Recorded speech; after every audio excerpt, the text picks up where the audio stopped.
In my video for Umurangi Generation, I focused on the narrative power of photography and how the medium draws attention to systemic issues in colonized societies. Mechanically, the game was about paying less attention to your employer and more attention to the chaotic narrative unfolding in the background. Part of fully appreciating Umurangi Generation meant taking photography back from the propagandists and advertisers, instead using the creative eye for radical expression. Alba, a wildlife adventure, has a similar approach to photography. Developed by Us2 Games, creators of the Monument Valley franchise, this new title reminds us of the inherent beauty in nature, that it has value beyond what can be exploited for commercial interests. The daily grind of work and adulthood has inured the residents of a Mediterranean island to the sacrifices they've made for corporate profits. Rekindling their love of the local ecology demonstrated just how important environmental preservation was for the autonomy of the community. And all because a little girl loved taking pictures on her phone. The story centers on Alba, a young girl and amateur naturalist visiting her grandparents for the summer. Each time she returned was another opportunity to explore the natural world, something she's enjoyed since she was a toddler. However, a terrible fire destroyed a significant portion of the land, and the town leadership never mobilized enough to fix the damages. As the devastation remained unchecked, fewer tourists came to the island, and the people fell on hard times. When Alba finally arrived, the mayor was looking into selling the land to a private resort company. Horrified by the news, Alba teams up with her childhood friend Ines to halt the sale of the land. They set out on a mission to gain 50 signatures for their petition, fixing the disrepair and taking pictures of animals they meet along the way. As Alba and Ines make changes to the island, both big and small, the rest of the community begins to take notice. They feel inspired by these children's determination, eager to lend a hand. These contributions eventually snowball into a town-wide political movement. It's impressive to watch the people come to terms with their power as a unified community. Each of them offer their assistance or labor in any way they can. Some residents willingly sign the petition after seeing children pick up litter. Others offer tools and equipment, thus improving Alba's ability to carry out her restoration mission. While good deeds are helpful, the real inspiration comes from the slowly returning wildlife. Cleaning out the habitats means more animals come back. Alba's many photos are then added to informational boards, so others may view the wildlife for themselves. And taking pictures is a fun and occasionally challenging way to interact with the environment. The player is having fun, the characters in the game are reinvigorating their love of nature, and the simultaneous enjoyment of player and NPC leads them both to critically examine the motives behind this private land deal.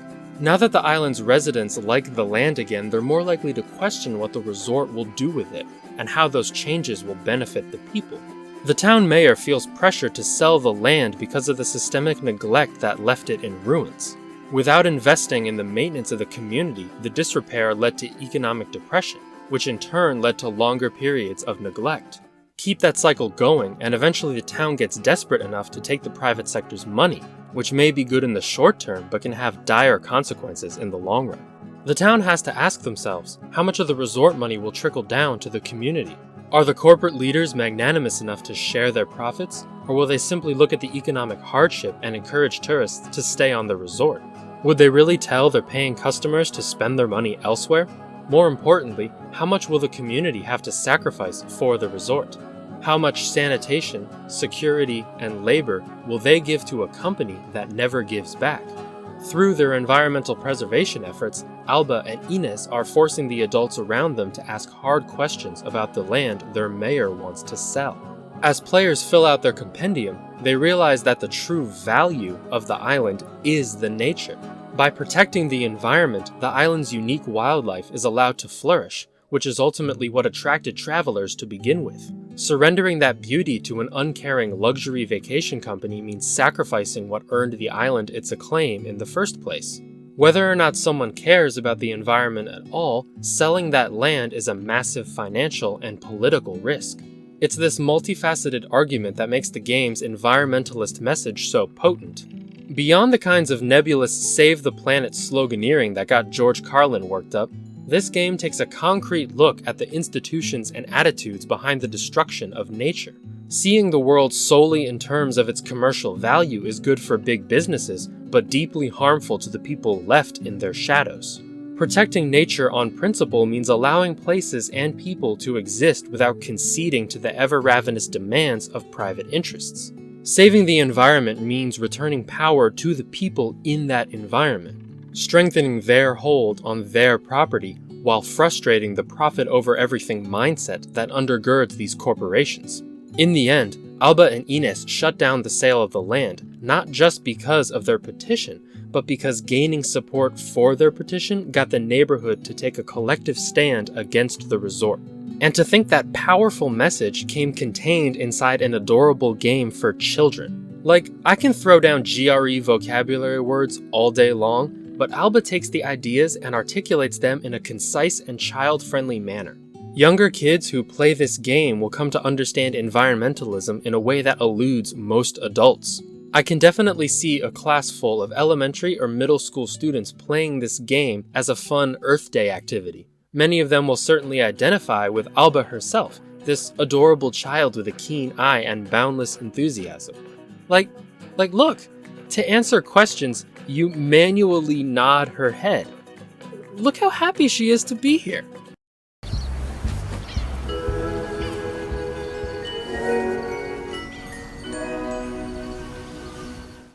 Her chipper demeanor makes the climax all the more harrowing when the game implies that someone tried to get her killed for her environmental activism, a terrifying reality for many indigenous people who threaten to interrupt corporate revenue streams. That's the other thing about educating children. Young people deserve to know exactly what capitalists might do to those who get in their way, how easily they can justify killing and stealing when other people's land has something they want.